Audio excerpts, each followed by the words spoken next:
안녕하세요. 안재홍 세무사입니다. 오늘은 상속세를 법정 신고기한 내에 신고하지 않은 납세자가 몇 년 후 상속부동산을 양도하고 양도소득세가 많이 나오게 되어 상속받은 부동산을 소급 감정받아 상속받은 부동산의 가격을 감정가격으로 변경하고자 했으나 기각된 사례를 소개시켜드리고자 합니다.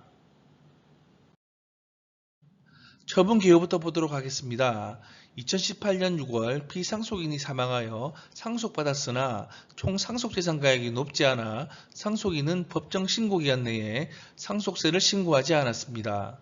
과세관청은 상속인이 법정 신고기한 내에 상속세를 신고하지 않아 상속부동산을 기준시가로 평가하여 상속세를 결정하였습니다. 2022년 7월 상속인은 상속받은 부동산을 양도하게 되어 양도소득세를 신고하였습니다. 2022년 11월 상속부동산을 상속일 기준으로 소급감정받아 취득가격을 소급감정가액으로 경정청구하였으나 과세관청은 소급감정가액을 인정할 수 없다고 경정청구를 거부하여 납세자가 심판청구를 제기하였습니다. 납세자와 과세관청의 주장을 보기 전에 관련법 규정을 보도록 하겠습니다. 상속세 및 증여세법 시행령에 따르면 감정가격은 상속 개시일 전후 6개월 이내에 가격 산정 기준일과 감정가액 평가서 작성일이 모두 들어와야 된다고 규정되어 있습니다. 2014년 2월 이후 감정하는 분부터 소급 감정을 방지하기 위하여 요건을 강화하였습니다. 납세자가 상속세를 신고 또는 미신고하는 경우 세무서장 등은 그 가액을 결정하여야 하며 상속세 신고 기한으로부터 9개월 이내에 결정하여야 합니다. 이렇게 상속받은 재산은 상속 개시일 현재 평가된 가액 또는 세무서장이 경정한 가액이 취득 당시 가격으로 되어 차후 상속받은 부동산을 양도하게 될 경우 취득가격으로 계산하여 양도소득세를 신고 납부하여야 합니다.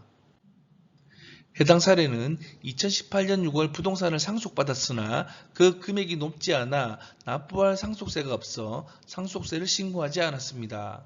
이후 상속부동산을 양도하게 되고 양도 차익이 많이 발생하여 양도소득세를 1억 3천만 원으로 신고하였습니다. 이후 상속인은 상속받은 부동산을 소급감정받아 경정 청구하면 양도소득세를 줄일 수 있다는 판단하여 상속받은 부동산을 소급감정받아 양도소득세를 5,400만 원으로 경정 청구한 사례입니다. 납세자의 주장에 대해 알아보도록 하겠습니다. 납세자는 대법원 판례에 따르면 상속받은 부동산을 개별 공시지가로 평가하더라도 사실심 변론 종결시까지 상속 당시 시가가 입증되는 경우에는 그 시가로 산출해야 된다고 판시하고 있으므로 본인의 사례도 소급감정 가액을 시가로 보아 상속세를 결정해야 된다고 주장하였습니다. 과세관청의 주장에 대해 알아보도록 하겠습니다. 소급 감정받은 가액은 상속 개시일로부터 3년 10개월이 경과하여 감정한 가액이므로 해당 법령에 위반되고 상속받은 재산의 취득가액은 세무서장이 결정한 가격이 있는 경우 그 결정한 가액으로 보도록 되어 있으므로 기준시가를 상속받은 부동산의 취득가격으로 보아야 된다고 주장하였습니다. 조세심판원의 최종 심리 결과를 알아보도록 하겠습니다.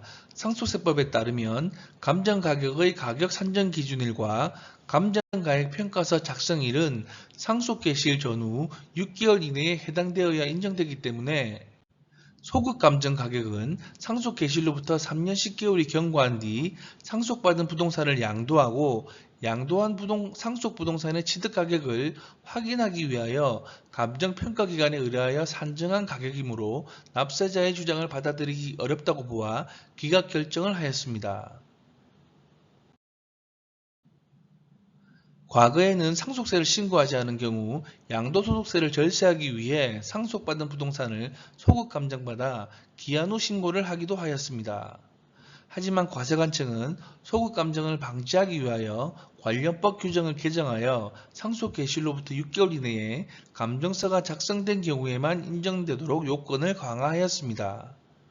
상속받은 부동산을 몇 년 내에 양도하고자 한다면 상속세가 발생하지 않더라도 상속받은 부동산을 감정받아 법정 신고기간 내에 신고하는 것이 유리할 수 있으니 상속 발생 시 세무대리인과 미리 협의 보시는 것을 추천드립니다. 감사합니다.